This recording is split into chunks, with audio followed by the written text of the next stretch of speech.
আজকে সন্ধ্যার সবচেয়ে বড় ব্রেকিং নিউজ।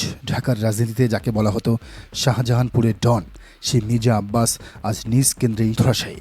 ত্রয়োদশ জাতীয় সংসদ নির্বাচনে ঢাকা ৮ আসনে বিএনপি মনোনীত ধানের শীষের প্রার্থী মির্জা আব্বাস তার নিজের প্রতিষ্ঠিত মির্জা আব্বাস মহিলা কলেজ কেন্দ্রেই হেরে গেছেন। এটা শুধু হার নয়, এটা এক যুগের আধিপত্যের অবসান। আসুন পরিসংখ্যান দেখি। মির্জা আব্বাস মহিলা কলেজ কেন্দ্রে মোট ভোট পড়েছে ২৯৩৩টি। সেখানে মির্জা আব্বাস পেয়েছেন মাত্র ৫১৬টি ভোট, আর এনসিপি প্রার্থী নাসিরউদ্দিন পাটোয়ারি শাপলাকলি মার্কায় পেয়েছেন ৫২৩টি ভোট। মাত্র ৭ ভোটের ব্যবধান হলেও সিম্বলিক্যালি বা প্রতীকী অর্থে এটি বিশাল ব্যবধান। নিজ কেন্দ্রে হার মানে নিজের দুর্গেই ফাটল ধরেছে। শুধু একটি কেন্দ্র নয়, আমরা ঢাকা ৮ আসনের ১১০টি কেন্দ্রের মধ্যে ৫টি কেন্দ্রের ফলাফল হাতে পেয়েছি। সব মিলিয়ে মির্জা আব্বাসের চেয়ে ৬৪৭ ভোটে এগিয়ে আছেন এনসিপি নেতা নাসিরউদ্দিন পাটোয়ারি। এই ৫ কেন্দ্রের বিশ্লেষণে দেখা গেছে নাসিরউদ্দিন পাটোয়ারি এনসিপি ১৮৯৬ ভোট, মির্জা আব্বাস বিএনপি ১২৪৯ ভোট।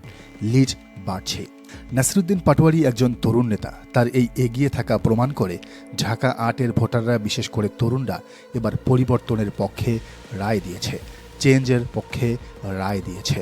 মির্জা আব্বাসের সনাতনী রাজনীতির দিন শেষ, গুন্ডামি মাস্তানি প্রোপাগান্ডার রাজনীতির দিন শেষ, হুমকি ধামকির দিন শেষ। সবচেয়ে ইন্টারেস্টিং বিষয় হলো শিক্ষিত এবং সচেতন তরুণরা কাকে বেছে নিয়েছে জানেন? বুয়েট ইঞ্জিনিয়ারিং কলেজ কেন্দ্র। এখানে ধানের শীষ পেয়েছে মাত্র ১৮৩টি ভোট, বিপরীতে শাপলাকলি পেয়েছে ৩২০টি ভোট।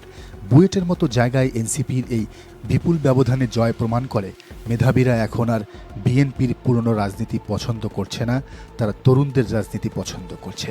তারা নাসিরউদ্দিন পাটোয়ারির মতো মানুষকে পছন্দ করছে। একই চিত্র laboratory school and college Dhaka বিশ্ববিদ্যালয় কেন্দ্রেও। সেখানে নাসিরউদ্দিন পাটোয়ারি পেয়েছেন ৪২৯ ভোট, আর মির্জা আব্বাস পেয়েছেন ধানের শীষে ২৮৩ ভোট। ঢাকা বিশ্ববিদ্যালয় এলাকার ভোটাররা যারা রাজনীতির পাঁচ বোঝেন, তারা এনসিপিকেই বেছে নিয়েছেন। তারা ওসমান হাদির উত্তরসূরিকেই বেছে নিয়েছেন। বাংলাদেশ ব্যাংক ক্লাব কেন্দ্র, এখানে শাপলাকলি পেয়েছে ৩৯৮ ভোট, আর ধানের শীষ পেয়েছে অর্থাৎ মির্জা আব্বাস পেয়েছে ৩১৭ ভোট। ইউলাপ কেন্দ্র, এখানেও শাপলাকলির জয় জয়কার, ৪২৯ ভোট, বিপরীতে ধানের শীষ ২৮৩ ভোট। অর্থাৎ কি সরকারি কর্মকর্তা, কি বেসরকারি বিশ্ববিদ্যালয়ের ছাত্র, কি সরকারি বিশ্ববিদ্যালয়ের ছাত্র, সবাই নাসিরউদ্দিন পাটোয়ারির পক্ষ নিয়েছে, নাসিরউদ্দিন পাটোয়ারিকে বেছে নিয়েছে। কেন ঢাকার ডন খ্যাত মির্জা আব্বাস আজ হারছেন? বিশ্লেষকরা বলছেন, ১. দীর্ঘদিন এলাকা থেকে বিচ্ছিন্ন থাকা, ২. নেতাকর্মীদের চাঁদাবাজি এবং দখলদারিত্ব, ৩. জুলাই বিপ্লবের স্পিরিট ধারণ করতে না পারা। অন্যদিকে নাসিরউদ্দিন পাটোয়ারি জুলাইয়ের সন্তান, তিনি তরুণদের ভাষা বোঝেন, তিনি ওসমান হাদির উত্তরসূরি হিসাবে এখানে দাঁড়িয়েছেন। ঢাকা ৮ আসনটি ভিআইপি আসন। মতিঝিল, পল্টন, শাহবাগ এই এলাকার এমপি হওয়া মানে জাতীয় রাজনীতিতে বড় ফ্যাক্টর হওয়া। জামাত এখানে এনসিপিকে দাঁড়িয়ে দিয়েছে। এখানে এনসিপির জয় মানে বাংলাদেশে জামাত এনসিপি জোটের রাজনীতি এখন মেইন স্ট্রিম বা মূলধারায় চলে এসেছে। বিএনপি আর একক বিকল্প নয়।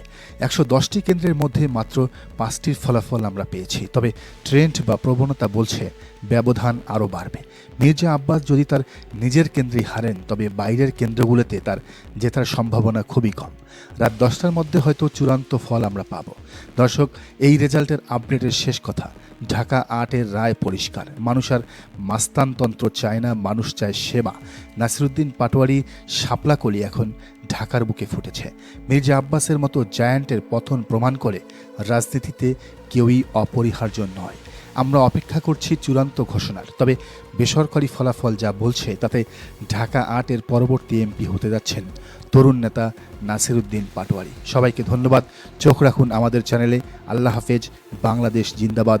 দেখা হবে বিজয়। দর্শক, ভিডিওটি ভালো লাগলে অবশ্যই শেয়ার করুন এবং এই চ্যানেলে নতুন হলে অবশ্যই সাবস্ক্রাইব করুন এবং বেল আইকনটি বাজিয়ে রাখুন, যাতে পরবর্তী ভিডিওটি আপনি দেখতে পান।